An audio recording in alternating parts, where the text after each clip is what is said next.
As technical manager, I am responsible for our design team that we have in-house.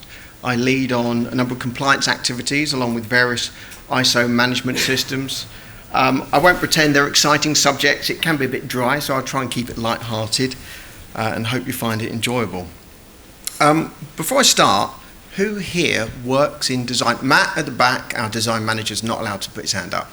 Anyone here working in design or has a design department within their organisation? Okay, there's a few of you. So some of this presentation might resonate with you. Anyone here that has identified a problem at the end of their project that requires a moderate amount of change? Okay, you'll be honest. Okay, you might find this relevant again.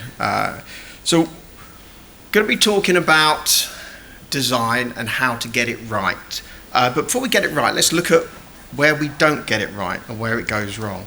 And let's all, to get on the same page, understand what do we mean by design. And there's a lot of different definitions out there. The one I really liked is this one that I found with the businessdictionary.com. And I thought that's quite relevant to what we do.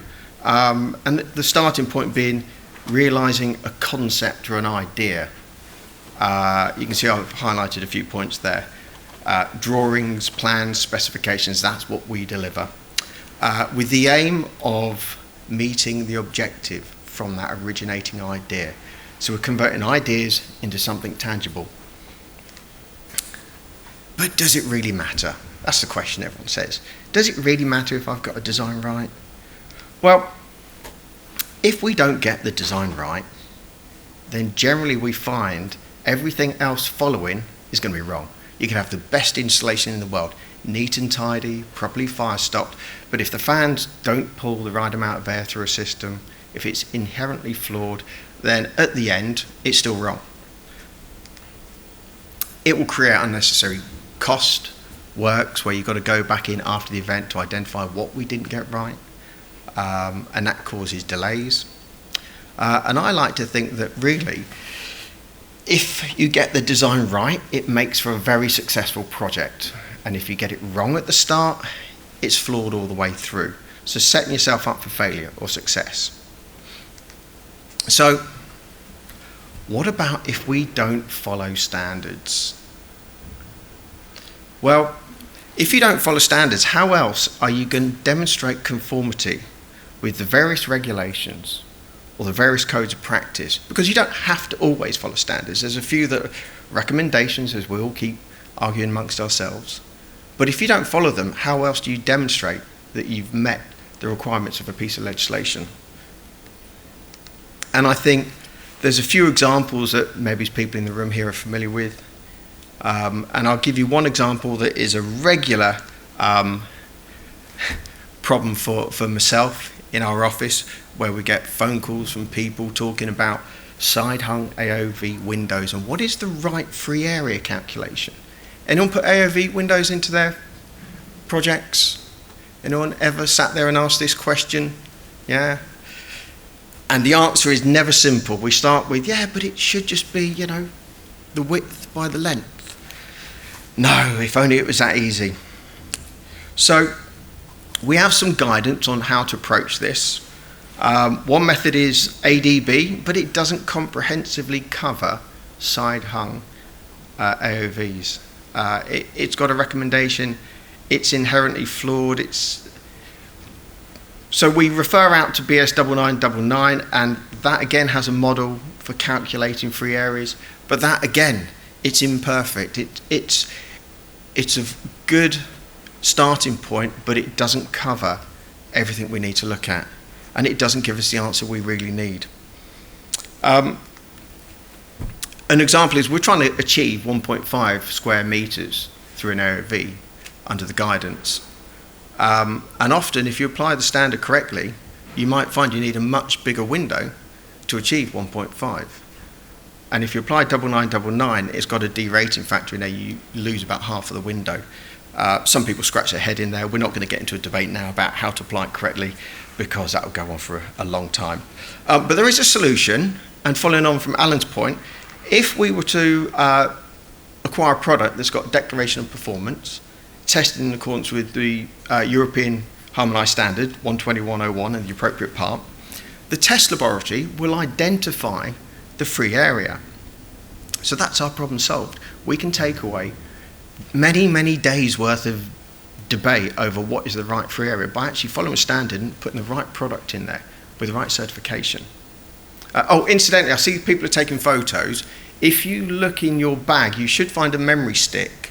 On that memory stick is a copy of all these slides. So unless you're going to put us on social media and get us trending on Facebook, you can relax and don't worry about taking photos.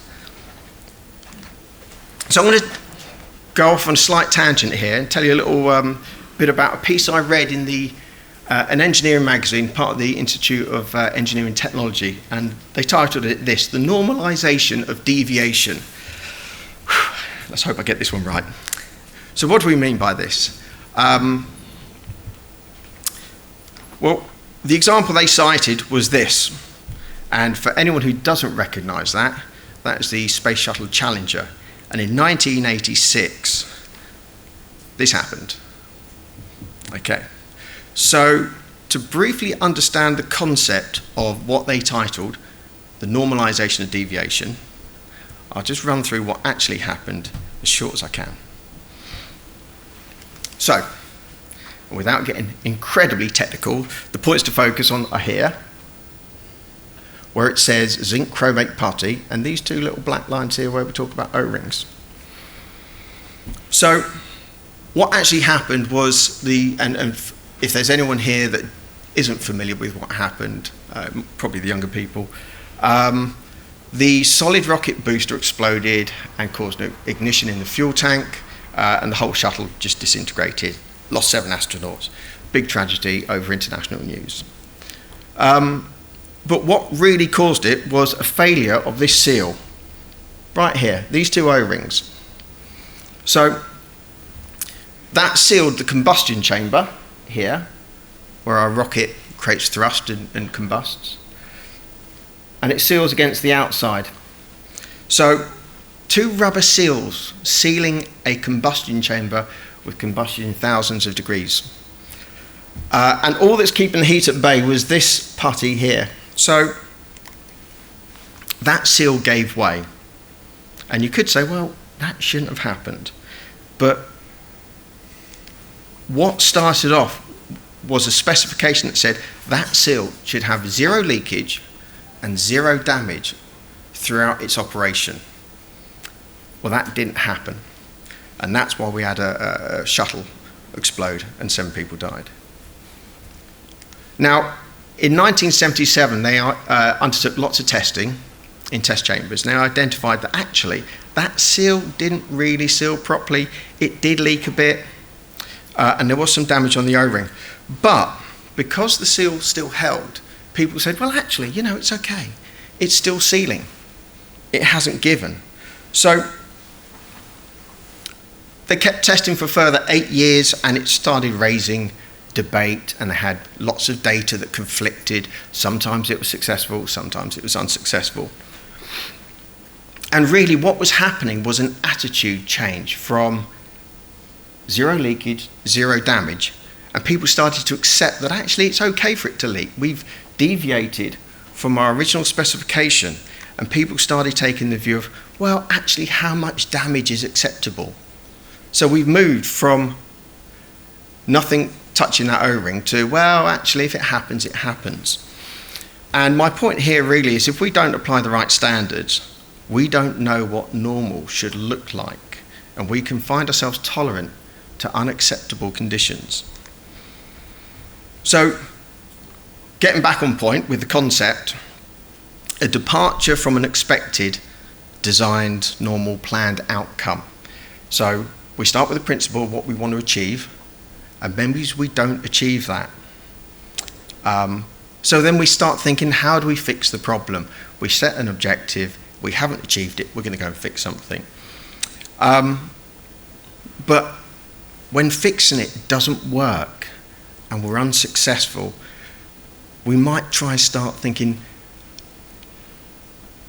maybe this problem's okay, it hasn't failed yet, and we normalise what is actually a failing solution.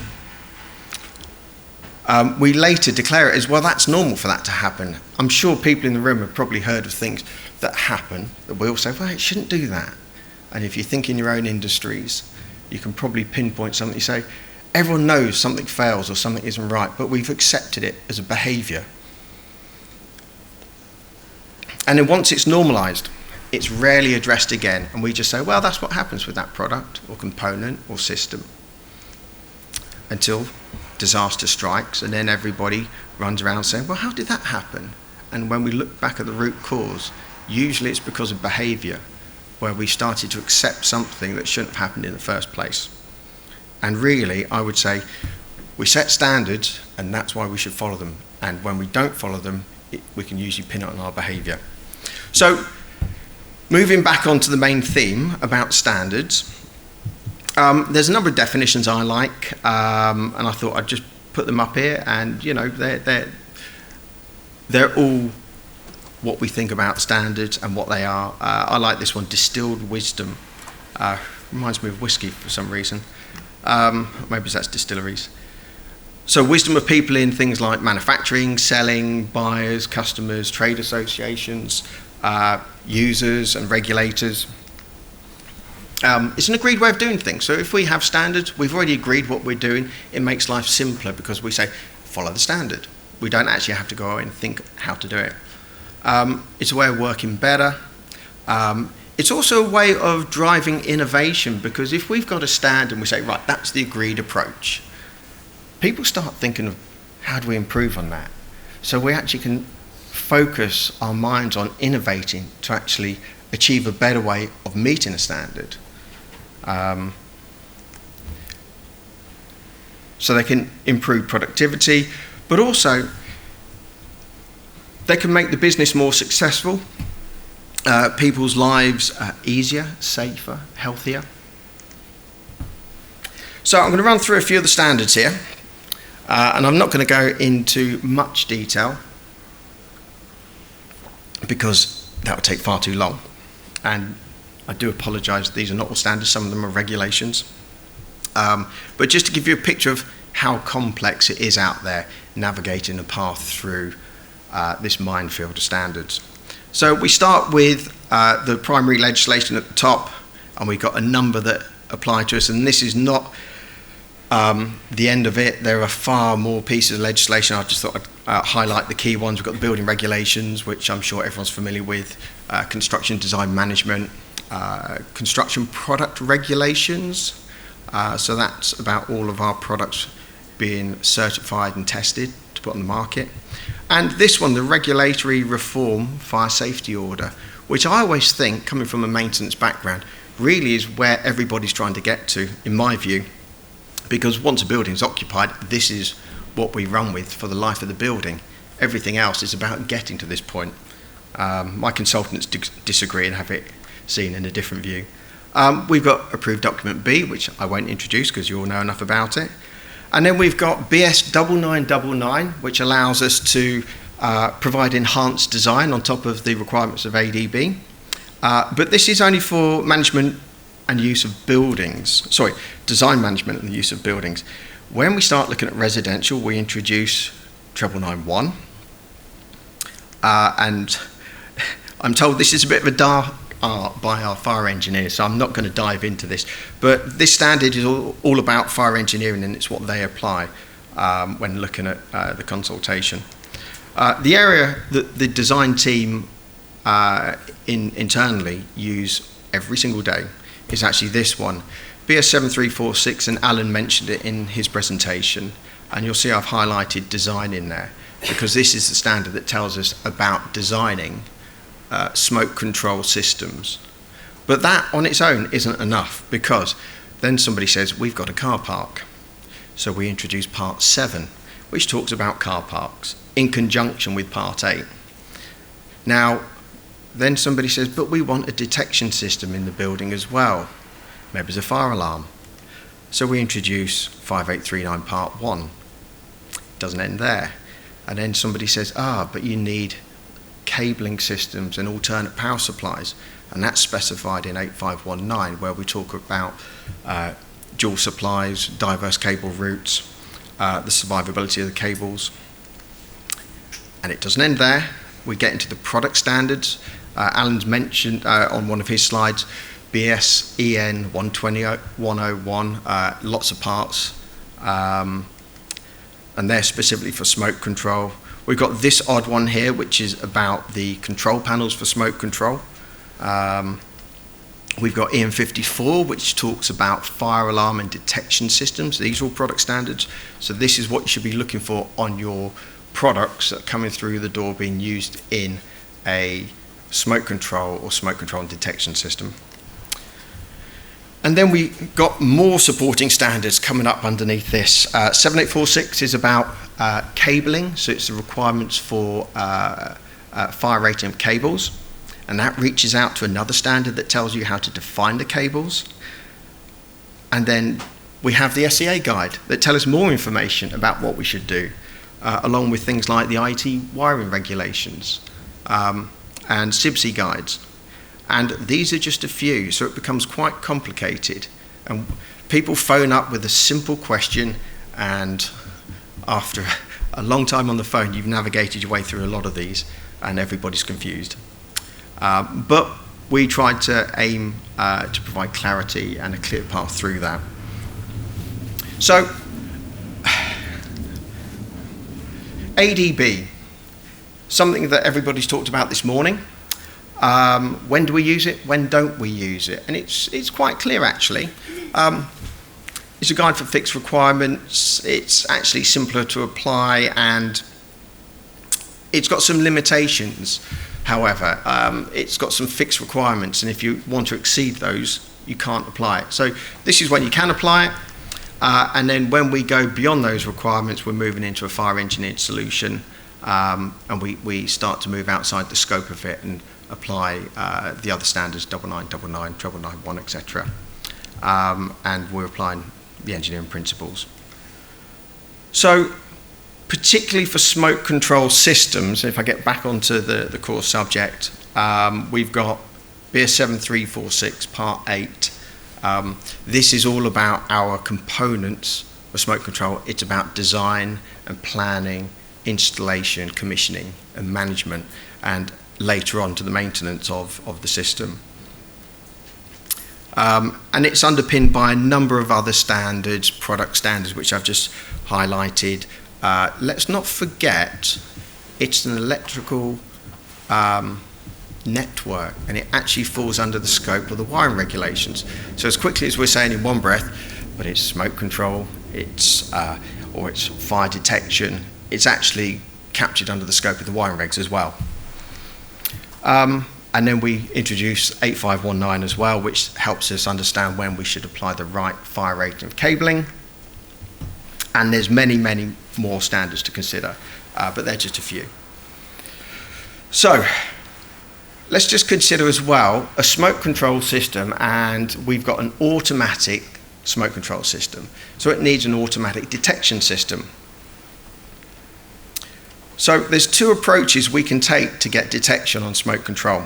One is control systems in accordance with this standard. It provides a specification, it's a product standard, and it allows us to have detection within the scope of this standard.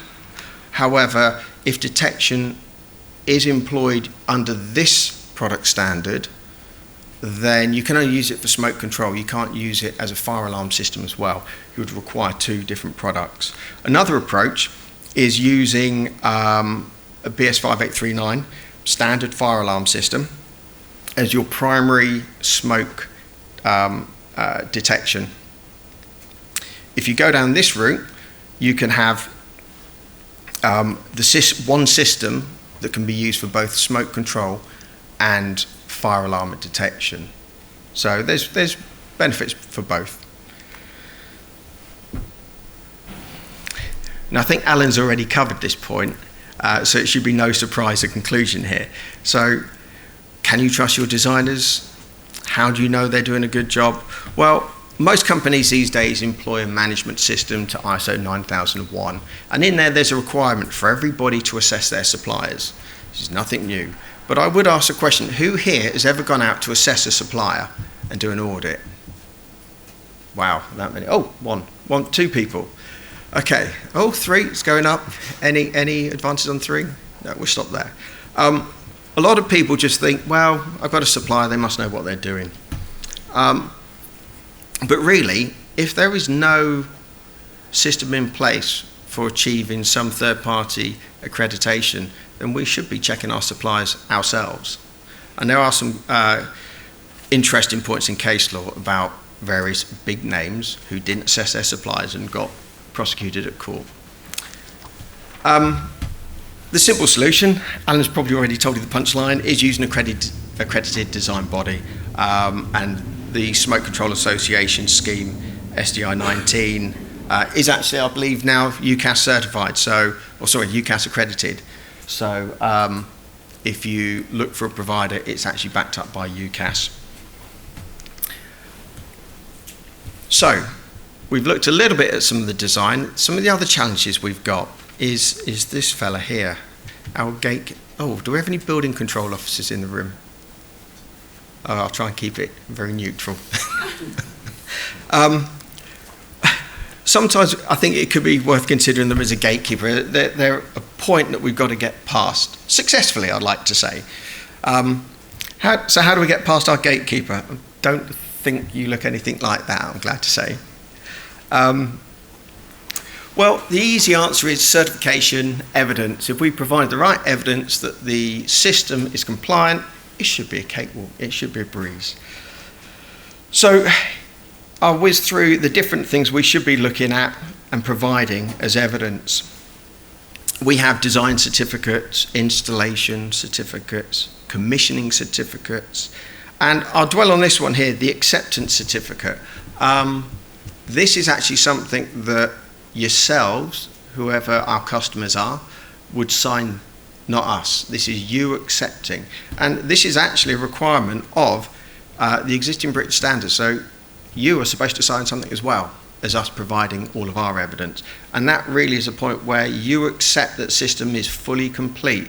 And from what I've seen so far across the industry, everybody's up against the clock. And maybe people don't have time to sit down and review these things. But how can we say it is correct and you've accepted it if you haven't put the time in? So this is the point that we're trying to press at the moment, is that the responsibility is on both sides to get it right. It's not just about us delivering a solution. And O&M manuals, and we'll touch on O&M manuals later when we talk about maintenance. And hopefully, if we get all that right, he's gone and we can go through the path through our gate.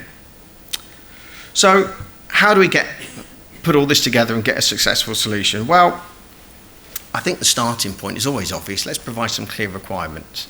But in the real world, the requirements aren't always clear, and sometimes they're very ambiguous. People say, can you just do a design? I'll only take you 5 minutes. We'll expect it tomorrow. Without the clear requirements, we don't know what to design for you. All the buildings tend to be different.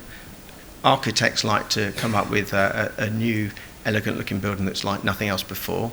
So we have to think, how do we design to meet this new construction, this new concept? So once we've got these clear requirements, we can produce a specification of what we believe this design should entail. And this is a key step that a lot of times is missed, is not stopping to produce that specification, because if we get this right at this point, if we capture all of these points from the concept into the specification, we're setting ourselves up to get it right later on. And a key point here is reviewing it with whoever the customer is. It's back to them to agree that, does this specification really meet their requirements? And a lot of the time people whiz through these stages and don't pay much attention to it. Once we've agreed it and it's correct, then it's simply a case of moving on to a design stage. And this is the bit that I think a lot of people focus on, is they just want to see the design stage and skip the preceding parts. And again, once we've produced a design, we'll review it. And this is probably, I think this happens. I think there are a lot of reviews of the design at this point, but we tend to skip over this part. And then finally, it's simply a case of moving it through to an operational stage. And from my experience so far, a lot of people are happy when we're here, and everyone feels more relaxed. And I know the phone is always ringing when we get stuck in these areas.